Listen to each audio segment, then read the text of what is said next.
Ladies and gentlemen, let's welcome the national team of Kyrgyz Republic and Japan.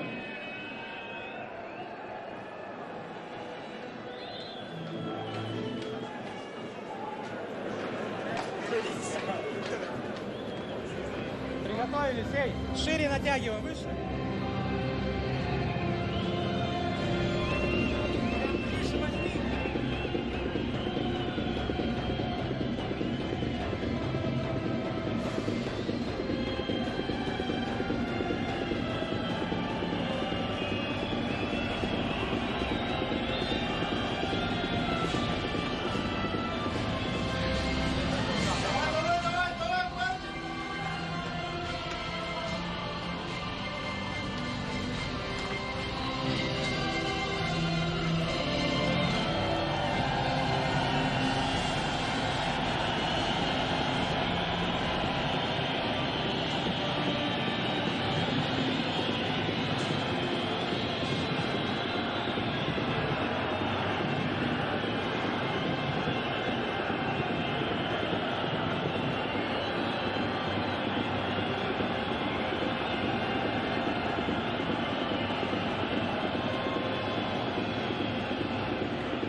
Babalardan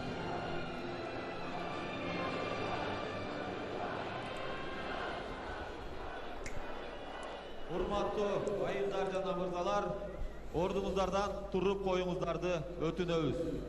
Япония мамлекетинин гимни жаңырат. Ladies and gentlemen, please stand up for the national anthem of Japan.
Kırgız Respublikasının memleketlik gimni. And now, the national anthem of Kyrgyz Republic.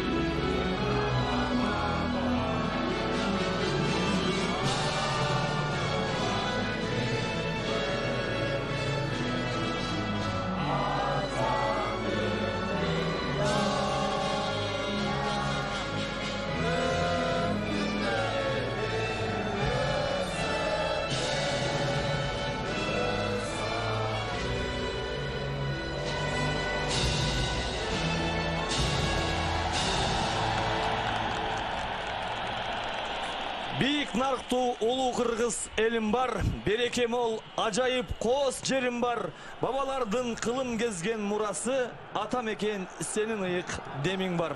Ассаламу алейкум, урматтуу футбол сүйүүчүлөрү. Өзгөчө кыргыз футболунун күйөрмандары, КТРК спорт жана КТРК телеканалдары түз эфир аркылуу баарыңыздардын көңүлүңүздөрдү Борбор калабыз Бишкек шаарындагы Дөлөн Өмүрзаков атындагы стадионго бурат. 2020 жана 2019 жылкы Азия чемпионатына жана дүйнө чемпионатына тандап алуу оюндарынын алкагындагы 5-турунун эң кызыктуу беттеши назарыңыздарга түз эфир аркылуу сунушталып жатат. Улуттук курама командабыз же болбосо Кыргызстан курама командасы тарыхта биринчи жолу өз үйүндө Япония курамасын кабыл алууда. Ооба, буга чейин Японияда Япония курамасы менен жолдоштук беттеш өткөргөн. Бүгүн расмий түрдө албетте ушундай дүйнөлүк грантка каршы деп койсок да туура болот. Жакшы бир беттешин баштады. Андыктан барыңыздарды экранга жакыныраак чакырып өтөлү. Алдыдагы убакыттарда сиз менен биз улуттук курама командабыздын ак шумкарларыбыздын өзгөчө оюнуна күбө болобуз. Кыргызстан алга оюнда менин сен гана. Сен эч коркпо ар дайыма, а биз болобуз жаныңда. С такими словами каждый болельщик будет переживать, болеть за ак шумкар. Матч Кыргызстан-Япония вызвал огромный просто сумасшедший ажиотаж. Все билеты были проданы за 2 дня до матча. Ну, что мы можем сказать? Не расстраивайтесь, если вы не попали на стадион. Сделайте погромче свои телевизоры и наслаждайтесь футболом вместе с нами. Ваши комментаторы, мой коллега Алымбек Адылбеков, меня зовут Алмаз Раимжанов.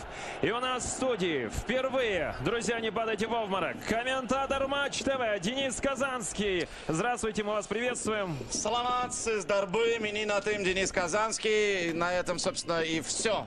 Мои познания в кыргызском языке ограничены, поэтому буду говорить на своем великом и могучем. Действительно, я горд быть частью большой игры. Насколько я понимаю, это вторая такая серьезная игра на кыргызской земле. Футбол, потому как сборная Австралии гостила здесь не так давно. И вот теперь приезжает «Самурай», команда, которая очень много сделала для развития футбола в своем регионе, для популяризации футбола в своем регионе и является одной из топовых в мире. Очень любопытно будет посмотреть на эту команду, но я думаю, что у сборной Кыргызстана невероятные шансы в этом матче, потому что прямо сейчас японцы переживают смену поколений, и есть хорошие надежды на то, что этот матч закончится положительно. Да, 2 большие футбольные события происходят в нашей стране, Денис. Ну, первое, приезд самой титулованной национальной сборной азиатского континента, сборной Японии. Ну, а во-вторых, как я уже сказал, Денис Олегович приехал к нам из Москвы с 3-дневным мастер-классом для комментаторов канала КТРК Спорт, за что мы очень вам благодарны. Ну, надеемся, что мастер-класс ваш, конечно, дай бог, отличный и все здорово, но надеемся, что японцы сегодня не покажут мастер-класс по футболу. А что мы вообще можем сказать о сборной Японии? Ну, я предлагаю с состава начать команды, а потом уже будем говорить о том, что происходит сейчас в японской сборной и с командой Кыргызстана. Да, албетте. Келиңиздер, оюнчулардын курамына назар жүгүртөлү. Алгач талоо элеринен баштайбыз. Бүгүн ак шумкарлар үйдө кызыл кийим менен беттешти баштады. Оюн таласынын сол канатынан орун алышкан. Өзүбүздүн оюнчулардын курамы менен тааныштырып баштайбыз. Кутман Кадырбеков кайрадан жаракатынан айыгып, буйруса чоң футболго негизги курамга кайтып келди. 13-катар саны менен бүгүн биздин дарбазабызды Кутман Кадырбеков бермекчи. Экинчи команда капитаны Валерий Кичин коргонууда. 3-катар саны менен Тамирлан Козубаев, дагы бир коргоочубуз 4-номеру менен Мустафа Юсупов. Жарым коргонуга өтөбүз. 6-чы Виктор Майер, 8-чи Гүлжигит Алыккылов. Азыр алгачкы мүнөттөрдө эле биздин акшумкарлардын алгачкы чабуулуна күбө болгондой элес калган болчу, бирок япониялык оюнчулар бир аз мүмкүнчүлүк берген жок. 9-чы Эдгар Берихард, 10-чы Мирлан Мурзаев, 11-чи Бекжан Сагынбаев, 21-чи Фархат Мусабеков, 22-чи Алимардан Шукуров. Биздин башкы насаатчыбыз, башкы маштыруучубуз Александр Сергеевич Крестинин. Ал эми коноктордун курамына назар жүгүртөлү. Жапондордун курамы менен биздин кесиптешибиз Денис тааныштырсын. Келиңиз. Да, спасибо. Сейчас мы видим с вами главного тренера сборной Японии, и Хадзиме Мриясу привез довольно любопытный состав. Поговорим о нем быстро. Сьюди Гонда в воротах под номером 12, Нёми Уэда 2, Юта Нагатома 5, Ватаро Эндо 6, Гаку Сибасаки 7, Генри Харагути номер 8, Такуми Минамино номер 9, Кинсуки Нагай 11, Дзюни Ито 14, Хироки Сакай 19 номер и Май Юсида 22, он капитан команды, пожалуй, прямо сейчас самый известный игрок в составе японской сборной. Он выступает в английском чемпионате. На КТРК вы можете видеть трансляции этого замечательного турнира. Май Юсида играет в Саутгемптоне. Там сейчас дела не слишком хороши, особенно в защите. Ну и почему мы это подчеркиваем? Потому как Юсида, как капитан команды, как раз и является основным защитником Саутгемптона. Эсе бүгүнкү беттештин оюнчулары менен тааныштык. Калыстар тобуна да назар жүгүртөлү. Бүгүнкү беттештин башкы калысы же болбосо рефериси Сауд Аравиясынан келген калыс Мухаммед Аль-Хойш экендигин айтып өтөлү. Мухаммед Аль-Хойшка жардам берет капталдагы калыстар Фахат Айведих жана Алымры Хейшан Ал-Рейфари. Ал эми алмашууда калыс бул Шукри Хусайин Ал-Хунфуш. Япония курама командасынын алгачкы мүнөттөрдөгү алгачкы чабуулдарынын бирине күбө болдук. Биздин бактыбызга жараша бул чабуул ийгиликсиз соңуна келип жетти. Албетте бизди бүгүнкү беттештин жүрүшүндө мындай чабуулдардын азыраак болушун, ошол эле учурда так таамай соккулар азыраак узатылышын күтүп калабыз. Кутман Кадырбеков акыркы 4 айда бир аз жаракат алып, улуттук курама командабыздын негизги курамынан орун ала албай келген болчу. Ошол Азия чемпионатынан кийинки клубдук оюндардан соң ал ортодо Фаркат Мусабеков топту өзүнө тартып алып, Мирлан Мурзаевди көздөй узатканга аракет жасап көргөн болчу, бирок Мурзаевка чейин топ таамай жетип барган эмес. Буюрса мындан дагы мыкты чабуулдарды, мындан дагы так аракеттерди беттештин алдыңкы мүнөттөрүндө көрө жатарбыз. Дагы бир жолу бардык футбол сүйүүчүлөрдүн эсине салып өтөлү. Сиздер түз эфир аркылуу 2019-жылкы тагыраагы 2020-жылкы Катарда өтүүчү дүйнөлүк чемпионатка жана 2023-жылкы Кытайда өтүүчү Азия чемпионатына тандап алуу оюндарынын алкагындагы экинчи раундтагы биздин F тайпалыбыздагы 5-турдун оюндарын көрүдөсүздөр. Бул тайпада азыр япондор 9 упай менен сап башында келе жаткан болсо, 6 упай менен биздин улуттук курама командабыз экинчи орунда келе жаткандыгындагы баса белгилеп айтып өтүшүбүз керек. Ошондой эле Тажикстан курама командасы 3-чү орунда. Виктор Майер топ менен бул чабуулду соңуна чыгаралы. Андан соң темага кайтып келебиз. Абдан жакшы Алимордон Шүкүров кандай кадам барат. Алимордон топту өзүндө сактап калууну эп көргөн. Ага каршы эки коргоочу Азамат абдан ишеничтүү тарзда оюн алып бара алды. Аркага Мустафа Юсупов борбордук бөлүккө, Тамирлан Козубаев абдан жакшы оюн алып барды. Эдгар Беренхарт жана Кутман Кадырбеков ойного мажбур. Албетте Кадырбеков түз эле топту алдыны көздөй алыстатты. Экинчи кабатта ким Мирлан Мурзаев жүгүрсө болот. Ооба, жакшы мүмкүнчүлүк бар. Жана дарбазачы өз ордунда.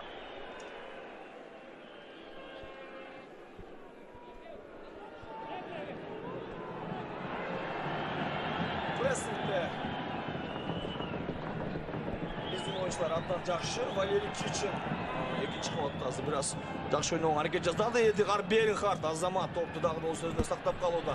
Валерий Кичин оң канаттан ачык өнөктөшүн издеп таба алды. Майер Азамат жакшы келип барып орун алууда, сокку узатса болот. Пас жана Мурзаев сокку узатылабы. Рикошет аркылуу азыр коргоочулар жакка калып топту кайтарышууда. Жана бүгүнкү беттештеги эң алгачкы кооптуу абалдардын бирин биздин оюнчулар жаратууда. Бул жакшы жетишкендик. Абдан жакшы мүмкүнчүлүк бар. Узатылган сокку Фаркат Мусабеков. Дагы болсо топ биздин оюнчуларда. Бекзат Сагынбеков Азамат бир коргоочуну жазгырууга аракет жасаган болчу. Бирок япониялык коргоочулар мүмкүнчүлүк бербей жатат. Валерий Кичин экинчи катка топту көтөрдү. Борбордук бөлүктө япониялык коргоочулар өз ордунда. Кайрадан топ ак шумкарлардын карамагынан Бекзат Сагынбаев топту өзүнө ыңгайлаштырат. Азамат топ оюн таласына сакталып калууда. Бир коргоочуну жазгырып өтүүгө аракет жасаган болчу Бекжан Сагынбеков. Бирок япониялык коргоочу мүмкүнчүлүк берген эмес. Эдгар топту жоготту, анткени менен оюн эрежеси бузулду. Бүгүнкү беттештеги алгачкы фол.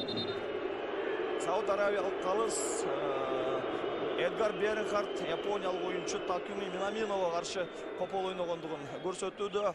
Атаандаштарыбыздын курамындагы ар бир оюнчу абдан кооптуу экендигин айтып өтөлү. Европанын эң мыкты чемпионаттарында оюн алып барган оюнчулар. Андыктан бүгүн биздин оюнчулар ар бир чекитте абайлап оюн алып баруусу керек болот. Да, неплохо смотрится на первых минутах сборная Кыргызстана. Денис, вы знакомы и разговаривали со многими спортивными специалистами, тренерами. Я уверен, вы дружите и общаетесь со многими футболистами. Так, тут у нас ситуация на половине нашей национальной сборной. Такой вопрос, как вообще игроки настраиваются против больших команд? Ну, во всяком случае, для нас Япония — это все-таки большой грант. Гораздо удобнее играть против таких команд, потому что здесь просто ты видишь вывеску и понимаешь, что для тебя это может быть матч жизни. Когда еще сборная Японии приедет в Бишкек играть отборочную кампанию, причем в такой ситуации, в которой сборная Кыргызстана вполне может получить очки. Поэтому я думаю, что и начало этого матча совершенно очевидно для хозяйской команды, потому что здесь невероятный заряд от трибун. Мы все знаем, что творится в столице Кыргызстана последние дни. И поддержать вот этот тонус футболисты просто обязаны. Поэтому сейчас несколько классных атак провели кыргызские футболисты и в основном правым флангом. Майер очень хорошие зоны получает. Ну а теперь положение вне игры ускоряется. Мурзаев, но здесь попал в офсайд. Сейчас 10-й номер сборной Кыргызстана. Хорошая игра, довольно темповая. Обратите внимание на поле. Мне кажется, что он такой вязкий газон. И сегодня много комбинаций низом, наверное, не стоит нам ожидать. А вот такие забросы за спину защитникам, тем более, что массированная оборона, что у одних, что у других, пожалуй, да. Вот как раз и пример. Сейчас японцы именно таким способом доставляют мяч к штрафной сборной Кыргызстана. И здесь уже начинают выискивать какие-то проблемные зоны. Но нет, и это потеря, и сборная Кыргызстана уходит в отрыв.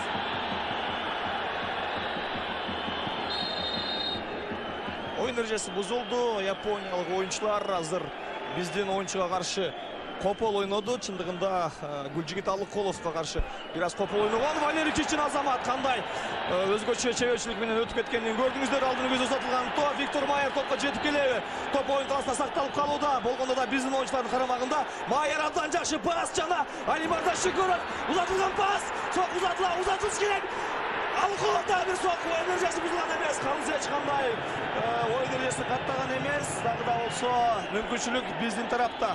Азамат азыр Гүлжигит Алыкулов чындыгында абдан жакшы ойногонго аракет жасады. Бирок бир аз гана такты жетишкен жок. Беттештин алгачкы мүнөттөрү, алгачкы 9 мүнөтүнө назар жүгүртсөк, чындыгында күчтөр дээрлик бирдей деп айтуудан алыспыз. Биздин акшукарлар ишеничтүү оюн көрсөтүшүүдө. Бул да болсо жакшы көрүнүш экендигин айтып өтөлү. Акыркы оюндар жөнүндө маалымат бере турган болсок, япониялыктардын бул чабуулун соңуна чыгарып коелу. Андан соң бул темага кайтып келебиз. Азыр Баракелди, азыр Бекжан Сагынбеков абдан жакшы ойнолуп барды. Алимардан Шүкүровго каршы япониялык оюнчу бир аз копол ойногон. Алимардан Шүкүров дагы бир кыргыз футболунун жаркын келечектеги оюнчулардын бири деп көрсөтүп туралат. Япониялык кураманын башкы насаатчысын көрсөтүшүүдө. Бир аздан соң ал насаатчыга да кененирээк кайтып келебиз. Өткөн жумада эсиңде болсо керек, биздин улуттук курама командабыз Ташкентке барып Өзбекстан курамасы менен жолдоштук беттеш өткөрүп келген. Бул оюнга дагы бир аздан соң кайталы. Япониялыктардын чабуулу ийгиликсиз. Бул биздин пайдабызга. Валерий Кичин өз жүрүшүн улантат. Азамат топ колго тийгенде элес калды. Жок, эч кандай оюн эрежеси бузулган эмес экен. Топ менен самурайлар оң канаттан жакшы чабуул өнүгүшү мүмкүн. Бекжан Сагынбеков соңуна чейин аракет жасап атаандашын өтүп кетүүгө мүмкүнчүлүк бербеш керек.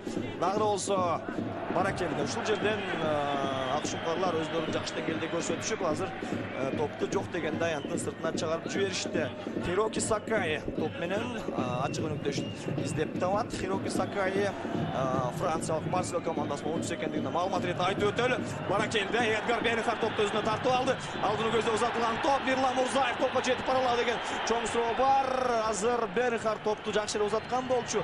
Топ абдан ылдам кетти. Жана Наёмити Уэда дарбазачысына чейин ойун алып барат. Суити Гонда топ менен борбордук бөлүктө Майя Йосида Саутгемптон командасынын оюнчусу. Дүйнөдөгү эң алдыңкы чемпионаттардын бири. Англия премьер лигасындагы өз орду бар клубтардын катарында ойнойт. Бүгүн бир топ ушул Азия футболунун жылдыздары биздин өлкөбүзгө келип отургандыгындагы маалымат ретинде айтып өтүшүбүз керек. 10 минут сыграли команды, и вектор развития атак сборной Кыргызстана ясен. Валерий Кичин, как центральный защитник, разгоняет атаки с креном на правый фланг. Там Майер очень здорово себя чувствует, но тем более, что японцы явно не готовы были к такому варианту. Сами же японцы пока с трудом что-то могут сообразить. Доставка мяча довольно длинная туда, ближе к штрафной сборной Кыргызстана. Ну а дальше все достаточно четко. Валерий Кичин нарушает правила, здесь извиниться должен капитан. Да, один из самых опытных игроков нашей национальной сборной, бывший игрок Енисея, ныне выступает в высшей лиге чемпионата Белоруссии. Очень надеялись, что Кичин заиграет где-нибудь в большом клубе в России, но очень жаль, что не удалось. Ну и снова на правый фланг. Здесь Майер действительно здорово видит поле, и против него играет не очень плотно. Он часто получает мяч, часто проходит несколько метров, но сейчас большая вспышка агрессии, которую надо остановить. Бернхард не очень прав, считает судья. Но мы видим, что тут заблокировали его сопернику проход дальше. Бернхард, может, и ни при чем, а вот человек, который сделал эту подножку, он, да.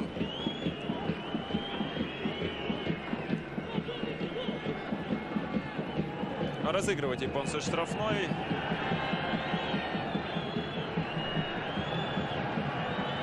На половине сборной Кыргызстана японцы стараются быстро находить продолжение, играть в одно касание. Так. Алакулов. Назад. Очень высоко играют крайние защитники сборной Кыргызстана. И я думаю, что сейчас японцы на это внимание обратят. И вот такие передачи, ну, конечно, надо делать аккуратнее. Мусабеков здесь нечетко сыграл. И мы видим, как мяч, когда доставляется в штрафную сборной Японии, как будто трясет игроков кыргызстанской сборной. Вроде бы простые ситуации. И надо ударить по мячу. Просто ударить по мячу. Но ответственность, видимо, как-то мешает это сделать. Переживают, конечно. Так. Подача в штрафную. Опасно! И прощают. Ой-ой-ой-ой-ой. Такюми Минамино дал ушул оюнчуну жакшылап караш керек. Биздин коргоочулар атаандаштарыбыздын курамындагы эң эле жылдыздуу, эң эле көп гол жараткан оюнчулардын бири экендигин дагы айтып өтөлү. Азыр борбордук бөлүктө Тамирлан Козубаев дал ушул оюнчуну жалгыз калтырып койгон экен. Калган мүнөттөрдө абайлашы керек болот.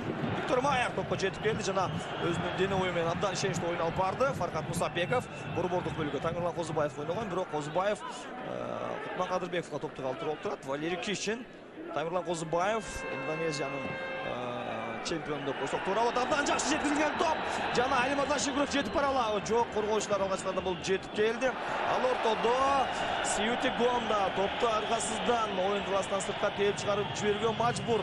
Анткени биздин оюнчулар прессингде абдан активдүү аракет жасап жаткан болчу. Жаман эмес. Аут орун алат Мустафа Юсупов. Оң канаттан түз эле айпаянттын ишин көздөй топту жеткизип берет, өңдөнөт. Дал ошондо экинчи кабатка бийиктете көтөрүлгөн топ. Тоо үчүн күрөш. Мирлан Мурзаев экинчи кабатта жакшы ойногон аракет жасады. Валерий Кишин жана фол. Стандарттык абал биздин пайдабызга. Эдгар Бернхардга каршы азыр самурайлар копол ойногон. Такюми Минамино копол ойногондугун режиссерлор көрсөтүшүүдө.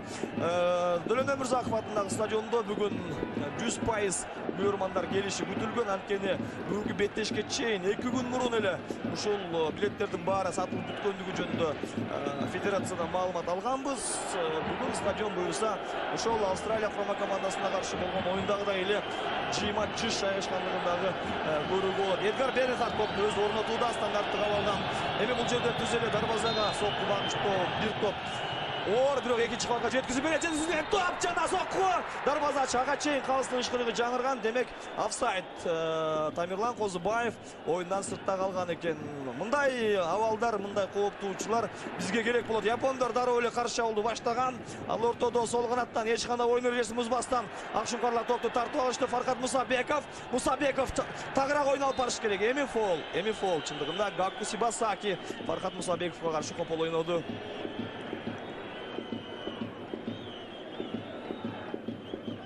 Ну а тут японская контора пишет уже какие-то ходы. И надо отметить, что в который раз кыргызстанские футболисты на своей половине поля начинают обыгрывать 1 в 1. Это чревато, с учетом газона, с учетом того, насколько цепкие у японцев собраны в этой команде футболисты.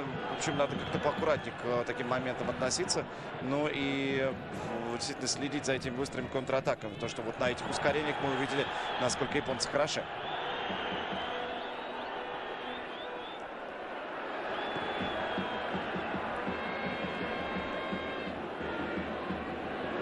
Как раз тот самый момент, да, когда они разбегаются, но 2 в 2. И, по-моему, в офсайд нет, не попадает игрок сборной Японии. Готовит он удар, но слишком долго ждет и перекидывает мяч. Очень опасно. Вынос Кичина. Великолепен. Был очень как-то напряженно сейчас во вратарской. Мяч прыгал, мы говорим о качестве газона на стадионе в городе Бишкек. И вот, собственно, и получаем эту проблему. Японец не смог ударить, но это его беда. И голкипер сейчас Кадырбеков с большим трудом этот мяч все-таки поймал. Да, стадион Долена Мурзакова находится на северной части нашей страны. Здесь достаточно прохладно и, конечно, не совсем как оправдание пусть прозвучит, но следить за условиями здесь достаточно сложно из-за погодных условий. Ну а здесь в этом эпизоде смотрим еще раз, что произошло. Сгорели Своевременно Кичин выносит мяч. Но очень опасно было. И если бы этот мяч перелетел, дальше опасная игра уже со стороны японского игрока, и форварда. Это Харакучи. Я думаю, что судья, может быть, и обязан был дать свисток. Но он промолчал. В любом случае, опасная очень контратака. И 2 в 2 получилось уже внутри вратарской. Это было сильно. Нагатома. Каких-то вариантов особых у него нет. Вот здесь выходит на опережение игрок кыргызстанской сборной. И опять надо внимательно быть, потому что 1 в 1 очень легко проходят японцы. И можно направо сыграть. А так прорыв и удар поворотом. И великолепное спасение Кадырбекова. Сейчас что-то выдающееся показал голкипер кыргызстанской сборной. Это момент, который будет долго помнить Минамино. Пока непонятно, как игра закончится. Но этот шанс, который ему подарил судья. Смотрите, он бросил взгляд на вратаря. Он оценил, куда нужно бить. И дальше великолепная реакция Кадырбеков. Тот ждал, не гадал. И очень здорово потащил этот мяч. Первый в угловой в сегодняшней игре. Не зря его прозвали в Кыргызстане Кутмен. Сделали из него самого настоящего супергероя. Я думаю, лишний раз он подтверждает, почему. Угловой, первый угловой. Мурзаев коргонуга жардамга жетип келди жана топду алыстарды каршы алган Кыргызстан курама командасы батыраак чыкса болот. Жакшы мүмкүнчүлүк бар, топ сол канатта болчу, бирок азыр бир аз Гүлжигит Алыккулов топту өзүндө көбүрөөк сактап калгандыгын да көрдүңүздөр. Жаман эмес, азырынча ал ортодо абдан бир олуттуу оюн жүрдү. Валерий Кичинге каршы абайлашы керек. Биздин негизги ишенген коргоочуларыбыздын бири Валерий Кичин. Ага каршы Кенсуке Нагае ачык мынакей копол ойногонун көрдүңүздөр. Мындай оюн чындыгында эрежеге ылайык келбейт. Валерий Кичин шашылбастан өз командасынын кезекте чабуулун баштоодо. Сол Бекжан Сагынбаев абдан жакшы пас. Мирлан Мурзаев көздө узатылган болду. Коргоочулар дарбазадан чыгып ойноого мажбур. Суитикуамда топту аянттан сыртка тээп чыгарып жиберүүдө. Сагынбаев бир аз аркага ойногон туура көрдү. Бул жакта албетте Валерий Кичин бар. Валерий Кичин кандай кадам коет? Сагынбаев күтпөш керек. Эч кандай оюн эрежеси бузулбагандыгын Сауд Арабиялык калыс көрсөтөт. Оң канатты көздө узатылган топ япониялыктар ката кетирүүдө. Бизге бүгүн атаандаштарыбыздын мындай ката кетирүүсү сөзсүз түрдө өзүнүн жардамын берет. Такуми Минамино бир аз мурунку 100% мүмкүнчүлүктү пайдалана алган жок. Ал дагы болсо биз үчүн абдан жакшы көрсөткүч. Сагынбаев эмне кылууда? Узатылган пас дарексиз. Япониялык жана Бекжан Сагынбаев өзүнүн катасын жууду. Топту тартып алды. Сагынбаевка каршы азыр көк самурайлар бир аз копол ойногон экен. Кичинекей болор болбос катачылыктагы чоң жоготу алып келиши толук мүмкүн. Андыктан акшумкарлардан биз үмүт кылып калабыз. Эч кандай катасыз тактамай ойун алып барат деп. Валерий Кичин Өзбекстан менен болгон жолдоштук беттешке өзүнүн ошол Белоруссиядагы ички чемпионаттын жадыбалына ылайык оюндарынан бошой албай бара алган жок. Биздин курама 3-1 эсебинде жолдоштук беттеште утулуп келди. Бирок Александр Сергеевич андан кийинки берген маалыматтык жыйынында биз жеңилдик, бирок өзүбүзгө керек болгон негизги факторлорду тактадык деп маалымат берип өткөн Кутман Кадырбеков өзүнүн каташтап чыгып кетти жана топту аянттан сыртка алыстатты. Жакшы, жаман эмес. Абдан бир ишеничтүү оюн алып барды Кутман Кадырбеков. Ортодо ауттан Хироки Сакаи. Очень похож на Халка, находите? Вот. Который играл в Петербурге довольно долго, а сейчас где-то в Китае. Это 19-й номер сборной Японии. Очень трясет. Мы видим Мусабекова и две подряд такие довольно детские ошибки он совершает. Потерян мяч. Мне кажется, что вот этот кураж, который идет от трибун для кыргызстанской команды, даже как-то неловок.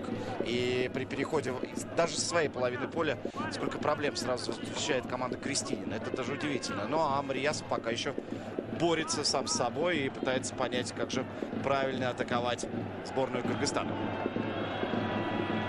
Да, именно с его фланга сейчас чаще всего идут атаки сборной Японии. Длинная передача. Но это пока не лучший ключ, потому что довольно высокие защитники играют у сборной Японии в обороне и внимательно следят, обученные. Если только передача пойдет за спину на хорошее ускорение Мурзаева.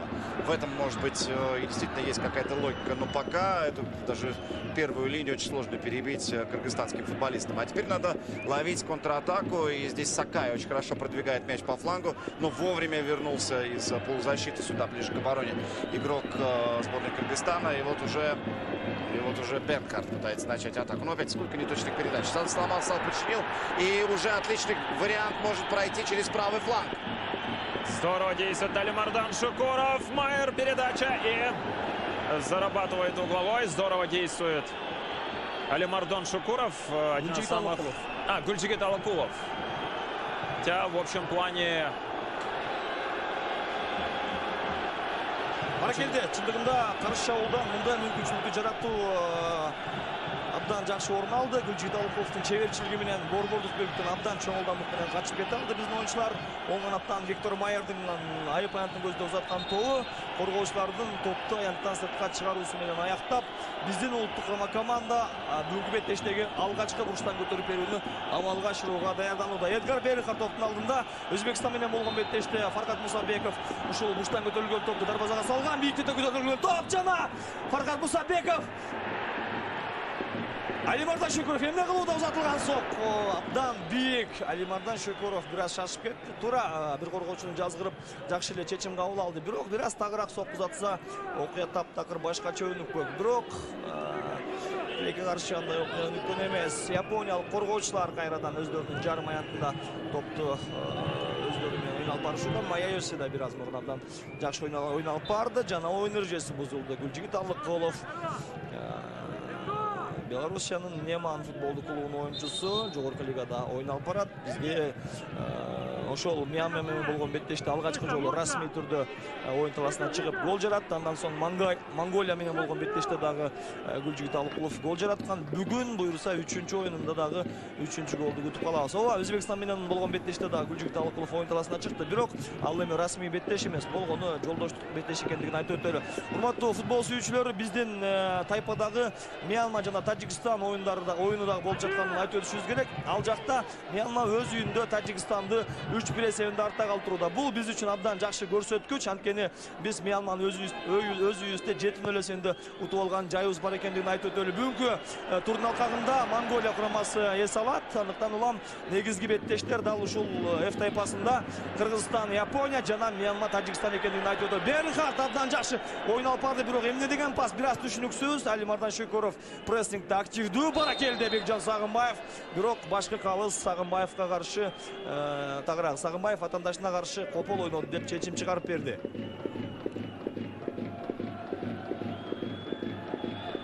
А при потере мяча игроки нашей сборной сразу пытаются пойти в отбор. Но об этом говорит Крестинин. Он показывает, что надо немедленно возвращать мяч. Он просит крайних защитников подниматься и прессинговать соперника, потому что усилий только одного Мурзаева вряд ли хватит. Сейчас стандартное положение достаточно опасно. И Шибасаки выждал такую серьезную паузу, пока центральные защитники сборной Японии потянулись туда. И вот она подача. Кичин здорово играет в воздухе. Ну и дальше надо спокойно выносить мяч вперед или продвигать таким образом. Да, то есть есть небольшой запас в дистанции. И очень хладнокровно действует Мусабеков. И дальше треугольник нарисовали кыргызстанские футболисты. И чуть отпустил мяч вперед. Ну а дальше нарушение правил. Причем такой фол в атаке, тянулся к этому мячу Айкулов. И правила нарушил, пострадал довольно серьезно Минамин. Да, перестарался в этом эпизоде Гульжигит Алакулов.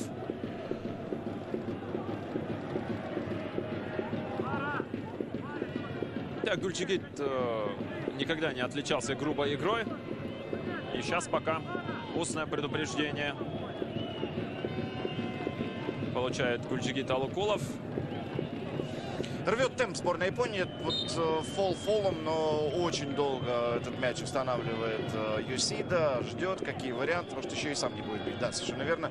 Рядышком Шибасаки находился. И поэтому опять в откат на свою половину поля. И поиски пожалуй, длинной передачи. Он тоже не собирается на коротке играть.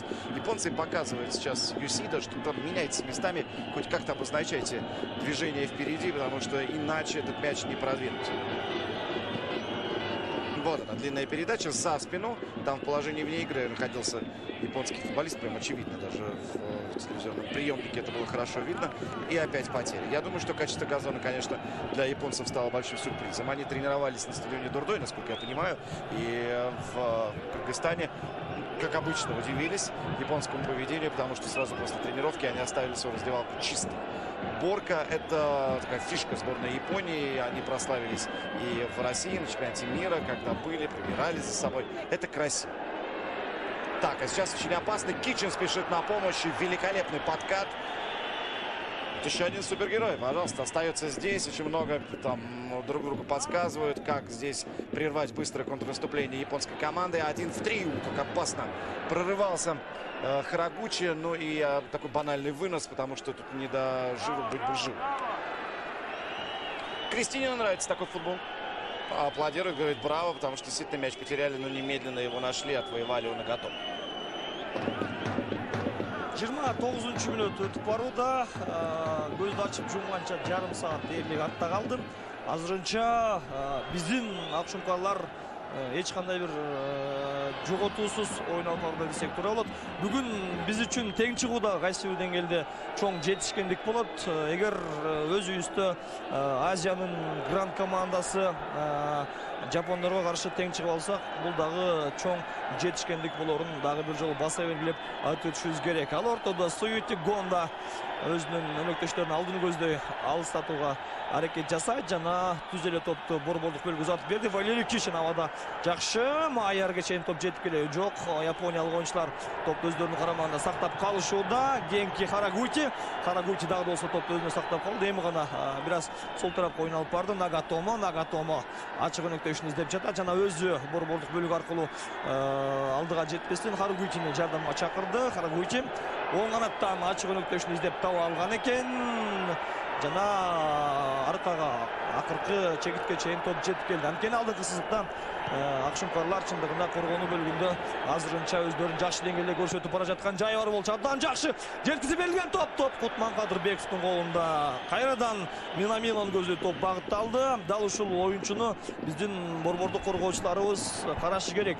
Тагыраак Тамирлан Козубаев жана Мустафа Юсупов жакшылап ойноп барышы керек. Мурзаевдин көзү узатылган топ, дарбазачы күтүлбөгөн жерден чечим кабыл алууда. Эдгар Беринхард борбордук бөлүктөн топту өзүнө тартып алды. Сол канаттан өнөктөшү топ сурап жаткан болчу. Бирок топ дагы да болсо акшумкарлардын карамагында. Эми гана прессинг Алимардан Шүкөров атаандашына каршы копол ойноду. Башкалыс оюн эрежеси бузулган жерден топту оюнга кошуш керек эндигин баса белгилеп айтып жатат. Жуня Ито, Гүлжигит Алыкколов жана Алимардан Шүкөров биздин быйылкы жылдан баштап улуттук курама командабызга расмий түрдө чакырылып баштады жана чакыруулар замат негизги курамдан ушул эки жаш оюнчубуз орун алгандыгы чындыгында көңүл жылытарлык окуя. Япониялыктар сол канаттан чабуул уюштурушууда. Ойнаш керек. Мустафа Юсупов алданбаш керек. Жана караңыздарчы кандай гана чеберчилик менен оңой олтоң эле Мустафа Юсупов артта калтырууду. Оң канаттан ачылган өзүнүн өнөктөшүн издеп таба алды. Жана узатылган топ Алимардан Шүкөров коргонууда жакшы. Бара келди Алимардан. Топту ойдасына сактап калды. Экинчи кабатта топ үчүн күрөш жүрүүдө. Мурзаев прессингге келеби жок. Фархат Мусабеков, Эдгар Беринхард оң канатка. Майер, Виктор кандай гана барат. Жакшы кабыл чечим кабыл алды. Фархат Мусабеков сол канатка. Абдан жакшы мүмкүнчүлүк. Гүлжигит Алыкколов сол канаттан өз чеберчилигин көрсөтүш керек. Атаандаштардын айбар ишинде Алыккуловбуз. Сокол коргоочулар топтон устатууда. Эч кандай тилекке каршы гол жаралган жок. Караңыздарчы кандай гана жакшы комбинация. Бекжан Сагынбеков жаралган 100% мүмкүнчүлүктү пайдаланылган жок. Кайталоого назар жүгүртөбүз. Гүлжигит Алыккулов, Азамат, Бекжан Сагынбаев эмне кылууда? Гүлжигит Алыккулов, что он творит? Какая была возможность? Бекджанище. Так, 31-я минута позади, счет пока 0-0. Экинчи буштан көтөрүп берүү. Алимардан Шүкөров амалга ашырат. Так. Алимардан Шүкөров, ну понятно, с его ростом в штрафной делать нечего. решили разыграть. Комбинация орун алат. Эдгар коргону Ай-яй-яй. менен элек. Кайрадан жок. Тилекке каршы япониялык коргоочулардан эмес, Эдгар Бернхардтан топ ойталасын таштап кеткен экен. Супер шанс сборной Кыргызстана в этой атаке. И до сего момента мы говорили о том, что у сборной Японии чуть ярче палитра атак. Мы видим, как они проходят и через фланг, и через длинную передачу. Но вот этот укол, я думаю, что японцы запомнят надолго. И пусть они и держали достаточно много людей в обороне. Если вы обратили внимание, в этом выпаде сборной Кыргызстана было 2 в 4. Но все равно одно движение и отличная игра в этом дриблинге Алькулова. И все превратилось в супер момент, пожалуй, самый яркий в этом тайме для сборной команды Кыргызстана. Пока по явным голевым шансам, я думаю, что ничья, потому что то, что сделал Кадырбеков минут 15 назад, это тоже, конечно, запомнится абсолютно всем. Но территориальное преимущество все-таки пока у японцев. Но из этого не следует результат. Можно держать мяч 80% времени. А вот это очень опасный. Опять заход через правый фланг. И здесь подача верхом. Момент опасный. И успевает немного поставить корпус Юсупов и немного сбить баланс. Человека, который выпрыгивал, нога, и сейчас чувствует, что... Друг другу помешали, да? Ну, немного, да. Ну, конечно, класс японцев все-таки сказывается. Но это тонкости игры в 3 центральных защитника. Мы видим, сколько пространства на фланге оставляет и на правом, и на левом Кристинин своим соперникам. И японцы этим пользуются. Ну, здесь то, чтобы повезло, но отзащищались кыргызстанцы уже на тоненького. Не совсем Кутман Кадырбеков удачно выносит мяч. Так, на половине соперника японца. Это может сейчас закончиться опасно. Дальний удар. Чуть раньше встречать надо соперника, как легко проходит сквозь опорную зону японские атаки. Уже в который раз. И здесь просто движение. Бернхард отрезан. А дальше удар с дальней дистанции. Пожалуй, что логичное продвижение этой атаки. Справа никого не было, слева тоже. И попробовать забить отсюда решился Шибасаки. Да. Слава богу, что получился удар китайский, не японский. Но, во всяком случае, Кутман Кадырбеков в момент удара видел. Снова длинная передача верхом, она ни к чему не приводит. И как только уберут кыргызстанские футболисты вот этот компонент, я думаю, что и будет счастье. Пока же это только потеря. Вновь в центре внимания Гульчигит Алыкулов. Сейчас пока один из лучших в составе сборной Кыргызстана. Гульчигит Алыкулов.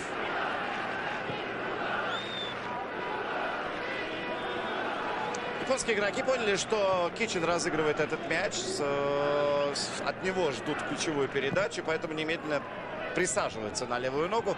Шибасаки не дает развернуть эту атаку, поэтому уже совсем другой вектор развития движения кыргызстанской команды. Но может оно и к лучшему. Вот сейчас можно 1 в 1 обыграть, попробовать и себя, и соперника. Ну а дальше нарушение правил. Это не срыв перспективной атаки, поэтому и не будет желтой карточки. Но свисток, который перестраивает и японскую оборону, и кыргызстанцам дает возможность потянуться поближе к штрафной.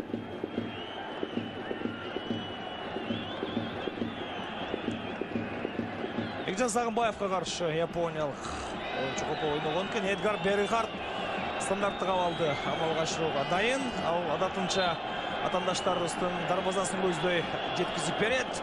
Байкап туралы Виктор Майер жетип келген. Бийиктете көтөрүлгөн топ. Коргоочулар топту алсатты. Фархат Мусабековдун соккусу абдан бийик. Өзбекстан менен болгон жолдоштук беттешти. Дээрлик ушундай эле аралыктан Фархат Мусабеков сокку атып гол жаратып койгон болчу. Экраныңыздарда азырынча бүгүнкү беттештин эң мыкты оюнчусу деп коркпой айтып койсок туура болот. Гүлжигит Алыкулов өзүнүн милдетин абдан жакшы деңгээлде аткарууда. Азамат Гүлжигиттин оюну менин купулума толук кандуу толуп жатат. Фархат Мусабеков коргонууда жакшы жана Бекжан Сагынбаевка жардам берип топту япониялык оюнчу Консуке Ногае оюн таласынан сыртка тээп чыгарып жиберүүгө аргасыз. Широки Сакай топто оттан оюнга кошот.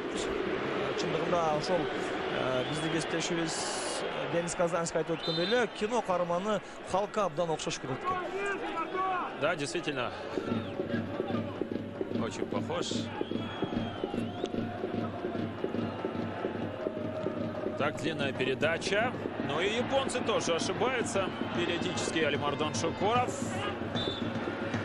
У Алимардона потрясающая техника. Может, в принципе, обыграть соперника. Сейчас много метров украл Юсупов этим подходом. И хорошо, что судья не обратил внимания. Ну и вот так как в американском футболе продвижение, да, ярд за ярдом. Сейчас получается у сборной Кыргызстана очень неприятная травма для Аликулова. Ну, поднимается. Игрок, все в порядке. Ооба, эч кандай жаракаттын кереги жок чындыгында. Болгондо да мына ушундай мыкты оюнчуларыбыз бүгүн ойлош керек. Бүгүн Кайрат Жыгалбек уулу оюн таласына чыга албайт. Анткени ошол официалдуу беттештерди эки сарайып кагазын алган. Буга чейинки Монголия жана Мьянма менен болгон беттештерде. Ошондой эле Виталий Люкс жаракат алып калгандыгын билесиздер. Өзбекстан менен болгон беттеште бүгүн ал оюнчубуз дагы чабуул сызыгында оюн таласынан чыгара. Эдгар Берихарды көтөрүп берген тогу мүмкүнчүлүк бар. Коргоочулар топту жоготушту жана дарбазачы Суити Гонна топту ээлеп калууда. Азыр Виктор Майер бир аз сагыраак болгондо балким алдына түшкөн топту дарбазага багыттап койсо жакшы болмок. Бирок тилеге каршы Майер топко жетип бара алган жок. Пока очень хорошая подача у Берхарда. И из трех две тут точно стали достаточно острыми передачами. А здесь пяточки проходят. На таком газоне это выглядит достаточно забавно. И сразу следует потери. Почему ошибаться вот так надо, я тоже не очень понимаю. А дальше просто паника и выносить мяч за пределы поля, что и делает Юсупов. Причем, обратите внимание, где он оказался. На левом фланге обороны. Вот. Действительно, докричаться до него невозможно. До русского языка. Куда он побежал?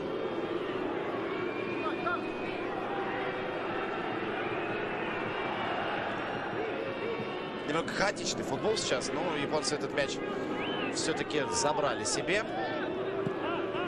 Юсида. Здесь 4 игрока сборной Японии. И, разумеется, не будет навеса. Кичин опережает его. Японский игрок. И пенальти ставит судья немедленно. Вот это момент. По-моему, даже и секунды не прошло. И мысли не было о том, что это может быть и не 11-метровый. Немедленно рефери показывает точку. Минамино забирает мяч. Поздний выход Кадырбекова. И с чего все началось? С потери мяча. Вот таким экспрессом пролетает мимо мяча игрок сборной команды Кыргызстана. Кичин мяч не трогает, а Кадырбеков правила нарушает, считает рефери. И 11-метровый за 5 минут до конца первого тайма. Ай-яй-яй-яй. И как же обидно, но так держались. Ух. Абдан өкүнүчтүү окуя орун алды. Сауд Аравиялык башкы калыс Мухаммед Аль-Хойш жок жерден биздин дарбазасы көздөй пенальти белгилеп олтурат. Япония курама командасынын 9-номердагы оюнчусу Такуми Минамино жана Кутман Кадырбеков бири-бирине каршы дуэлге чыгып олтурат. Кутманга ишеним артып турат. Ышкырык жаңырды. Жана Кутман. Сокко Кутман. Өкүнүчтүү. Эсеп 0-1. Тилеге каршы беттештин 41-мүнөтүндө өзүбүз каалабаган жерден пенальтиден гол өткөрүп алуудабыз. Ну, если честно, нам не показали такой хороший повтор, чтобы мы могли оценить ситуацию, действительно ли был пенальти или нет, но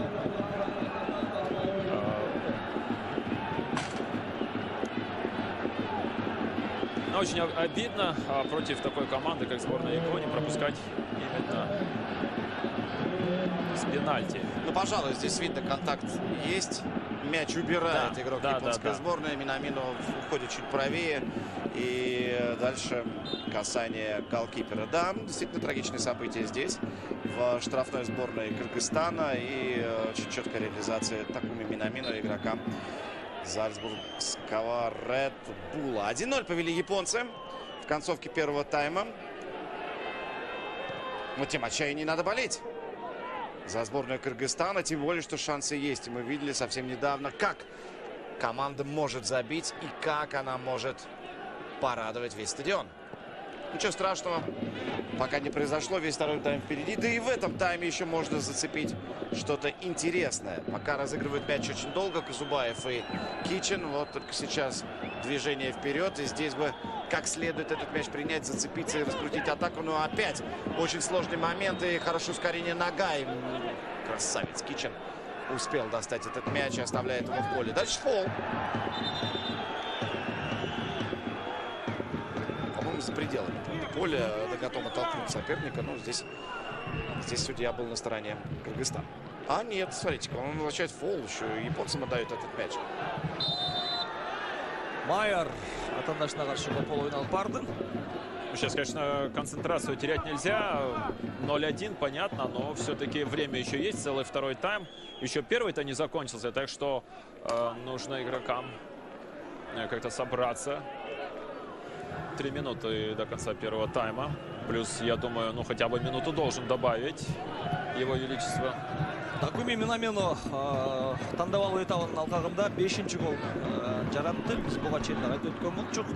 Австриянын Red Bull Зашкыл командасынын оюнчусу, Япония курамасынын эң көзгө көрүнүктүү оюнчуларынын бири. Узатылган топ ойлаш керек. Мындай мүмкүнчүлүктөрдү таптакыр бербеш керек атандаштарга. Чындыгында азыр кайсы бир деңгээлде дагы бир кооптуу окуя өнүктү. Ошо биз кеп кылып жаткан Хироки Сакаи узатылган соккунун автору экен. Тамирлан Козубаев кандай кадам барат? Козубаев топду алыстатты. Экинчи кабатта тоо үчүн күрөш. Алимардан Шукуров. Жапондор топту ауттан оюнга кошот. Өрүнө Мырзаков стадиондо көрмандар Сауд Аравиялык калыстар менен макул эмес. Анткени алардын оюнча топ оюн таласын япониялыктар тарабынан таштап кеткен болчу.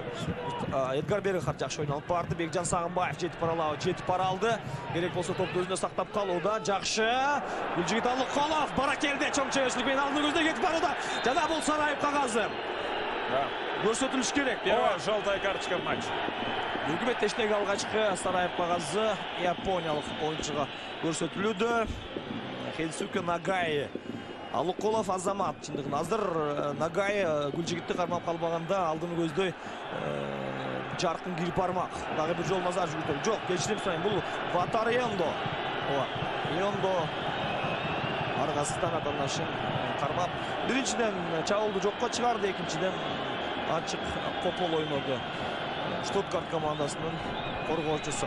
Алыккулов экраныңыздардан топтун алдына кайрадан Эдгар Беренхард. Стандарттык абал өнүгөт. Биринчи таймга 1-1 эсебинде биз жолдом ала турган болсок, дагы 15 мүнөттүк көмөк голга абдан чоң жетишкендиги орун алмак. Ишкырык жаңырдан экинчи кабатка бийиктете көтөрүлгөн топ, андан топ бийик дарбазачынын колунан орун алууда. Давайте посмотрим на скамейку запасных. Там сегодня Виктор Люкс, уже называли его имя и, более того, фамилию. И, конечно, он первый приходит на ум для усиления атаки сборной Кыргызстана. Автор первого хит-трика в истории национальной команды. Но здесь даже дубля будет достаточно, чтобы этот матч получить себе. Да, абсолютно верно. Но Люкс, насколько мне известно, он приболел совсем недавно перед этим матчем. И из-за этого не вышел в основном составе. Ну, может быть, на 90 минут его не хватит, на 45. Хотя бы во втором. Да, но для этого нужна перестройка. И, может быть, от игры в 3 центральных уже уйдет главный тренер сборной, потому что надо менять ситуацию. Или подождет Кристина, посмотрит, что будет в начале тайма второго. А пока японцы опять очень опасный стандарт. Мяч уходящий, но что случилось? Положение вне игры в свете.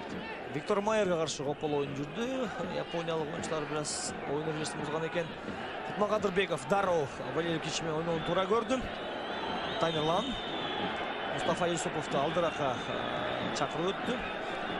Ну, надо быстрее на половину соперника. Это последние секунды первого тайма. Майер Азамат. И в ту сторону подработал мяч. Нагатомо. Тут чуть ли не марафонскую дистанцию пробежал Нагатомо. Так, прострельная передача в ближний, опасно.